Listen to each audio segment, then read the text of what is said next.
दोस्तों, आखिर भगवान परशुराम ने क्यों किया था हजार भुजाओं वाले महाबली सहस्त्रबाहु का वध। दोस्तों, एक बार सहस्त्रबाहु अर्जुन अपनी सेना के साथ जंगल में भ्रमण के लिए गए हुए थे। उसी जंगल में परशुराम के पिता ऋषि जमदग्नि का आश्रम भी था। सहस्त्रबाहु अर्जुन जंगल में विश्राम करने के लिए जमदग्नि के आश्रम देख अपनी सेनाओं के साथ आश्रम की ओर चल देते हैं। आश्रम पहुंचने के बाद ऋषि जमदग्नि सहस्त्रबाहु अर्जुन और उनकी सेनाओं का खूब सेवा सत्कार करते हैं और अपनी कामधेनु गाय की सहायता से उनका और उनकी सेनाओं के लिए राशि भोजन की व्यवस्था भी करते हैं। ऋषि जमदग्नि द्वारा सहस्त्रबाहु अर्जुन और उनके सैनिक इतनी जल्दी में राशि भोजन की व्यवस्था देखकर अचंभित हो जाते हैं और सोचने लगते हैं कि इतनी जल्दी और वो भी राजसी भोजन का प्रबंध एक साधारण ऋषि मुनि कैसे कर सकता है। जरूर इसके पास कोई रहस्य है। सहस्त्रबाहु ऋषि जमदग्नि से यह सभी व्यवस्था करने का राज पूछते हैं।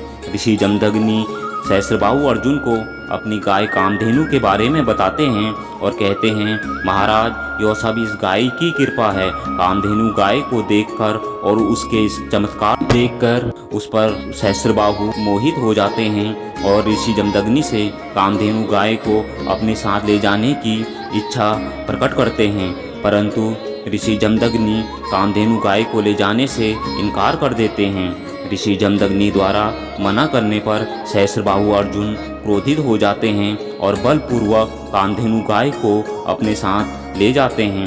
कुछ समय बाद परशुराम जब आश्रम में आते हैं तो उनके पिता घटना के बारे में बताते हैं और यह सुन परशुराम अत्यंत क्रोधित हो उठते हैं और अपना फरसा उठाकर सहस्त्रबाहु के नगर महिष्मति की ओर चल देते हैं। सहस्त्रबाहु कामधेनु और अपनी सेनाओं के साथ रास्ते में होते हैं। सहस्त्रबाहु परशुराम को अपनी ओर तीव्र गति से आता देख अपनी सेनाओं को परशुराम को रोकने का आदेश देते हैं। सहस्त्रबाहु की सेना परशुराम को रोकने के लिए उनके पास जाती है। कुछ ही पलों में परशुराम हजारों सैनिकों के रक्त से युद्धभूमि को लाल कर देते हैं। अपनी सेनाओं को नष्ट होता देख सहस्त्रबाहु अर्जुन स्वयं परशुराम से युद्ध करने के लिए आ जाते हैं और घनघोर युद्ध प्रारंभ हो जाता है। परंतु सहस्त्रबाहु के लिए परशुराम के समक्ष टिक पाना असंभव ही था। सहस्त्रबाहु जब अपनी हजारों भुजाओं से परशुराम को जकड़ने के लिए आगे बढ़ते हैं तो परशुराम अपने फरसा से उनकी एक एक कर सभी भुजाओं को काट कर उसका सर धड़ से अलग कर डालते हैं। सहस्त्रबाहु अर्जुन वध के बाद भगवान परशुराम अपनी कामधेनु गाय को लेकर अपने पिता को सौंप देते हैं। ऋषि जमदग्नि अपने गाय को देखकर काफ़ी प्रसन्न हो जाते हैं और अपने पुत्र परशुराम को गले लगाकर उन्हें आशीर्वाद देते हैं।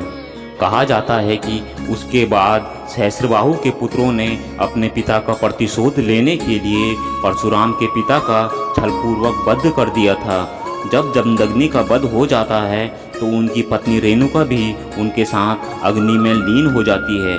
इस घटना से परशुराम अति क्रोधित हो जाते हैं और सहस्त्रबाहु के सभी पुत्रों का वध कर देते हैं और साथ ही महिष्मति राज्य को भी उजाड़ डालते हैं और पृथ्वी से 21 बार सभी क्षत्रियों का नाश कर पृथ्वी को क्षत्रियविहीन करने के बाद परशुराम एक बड़े पर्वत पर जा भगवान शिव के ध्यान में लीन हो जाते हैं। दोस्तों, आज के एजुकेशनल स्टोरी आपको कैसी लगी?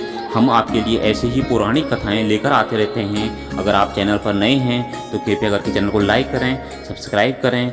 मिलते हैं अपनी अगली वीडियो में। तब तक के लिए राधे राधे।